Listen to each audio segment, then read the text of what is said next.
আপোনালোকে বাতৰি শুনিছে তাৰ্চিঙা লাইফৰ পৰা। এতিয়া শুনে ৰাতি 30 বজাৰ বাতৰি পঢ়িছে উল্টা পুল্টা চিঙে। প্ৰথমে শুনক বাতৰি শিৰোনামা। কঁঠাল পৰা নদীৰ এটা চাউলৰ খনি উদ্ধাৰ। বংগোপসাগৰত জুই লাগি পানী পুৰি চাৰখাৰ। মাখিৰ লগত খুন্দা খাই 10টা হাতীৰ মৃত্যু। ইমান সময় আপোনালোকে শিৰোনামা শুনিলে, এতিয়া শুনক বিতং বাতৰি। যোৱাকালি কঁঠালপাৰা ৰাস্তা দি এটা বৰালি মাছ উৰি গৈ আছিল। হঠাৎ এজনী মহিলা অৰুণাৰ লগত খুন্দা খাই বৰালি মাছটো 32টা দাঁত খহি পৰে যদিও মহিলাজনীৰ কিন্তু একো ক্ষয় ক্ষতি হোৱা নাই। তথাপিও মহিলাজনীয়ে এখন ঠেং খুলি বেলেগ ঠেং লগাব লাগিব বুলি আমাৰ সংবাদদাতা বেদাইলু আহমেদে জনাইছে। আৰু ইয়াক লৈ বৰালি মাছ আৰু অৰ্গেনাইজেশ্যন হস্পিটেলত গৱেষণা চলি আছে।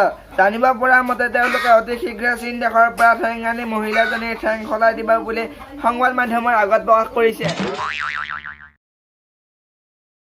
যোৱাকালি জঞ্জালপাৰাৰ নদীৰ বিশ্বৰ সকলোতকৈ ডাঙৰ চাউলৰ খনি পোৱা গৈছে। সেই খনিত এই 2টাৰ পৰা 3টা চাউল পোৱা গৈছে আৰু পোৱা যাব বুলি গৱেষকসকলে মত পোষণ কৰিছে। ৰাতিপুৱা এটা মাখি খোজ কাঢ়ি গৈ থাকোঁতে হঠাৎ এটা হাতীৰ লগত সংঘৰ্ষ হয়। মাখিৰ কোনো ক্ষয় ক্ষতি হোৱা নাই, কিন্তু হাতীটো নিহত হৈছে। নিহত হাতীটো দৰং হাতী হস্পিটেলত ভৰ্তি হৈছে। আমাৰ সংবাদদাতাই জনোৱা মতে হাতীটো এতিয়া কিছু পৰিমাণে সুস্থ হৈ পৰিছে। এতিয়া শুনো খেলৰ বাতৰি।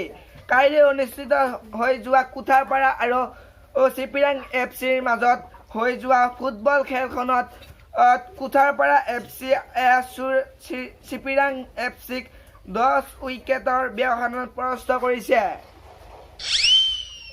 এতিয়া শুনক বতৰৰ বাতৰি।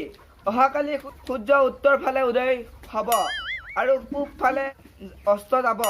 বতৰৰ ভালে থাকিলে ওপৰৰ পৰা চিমেণ্টৰ বস্তা আৰু ইটাৰ বৰষুণ হোৱাৰ সম্ভাৱনা আছে। সেইকাৰণে সাগৰত চলা নাও জাহাজবোৰ বিলাকৰ সাগৰৰ তলেদি চলাচল কৰিবৰ বাবে কোৱা হৈছে।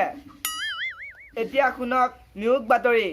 পগলাপাৰাৰ চোৰ সংস্থাই জনাইছে যে তেওঁলোকক কেইজনমান চোৰৰ আৱশ্যক, গতিকে ইচ্ছুক ব্যক্তিয়ে আবেদন কৰিব পাৰিব। প্ৰাৰ্থীৰ ন্যূনতম বয়স 100 বছৰ হ'ব লাগিব আৰু তেওঁলোকে চোৰ কৰি ধৰা পৰি পাব্লিক ধুলাই খাই দেহত কমেও 10টা চিলাই থকা হ'ব লাগিব।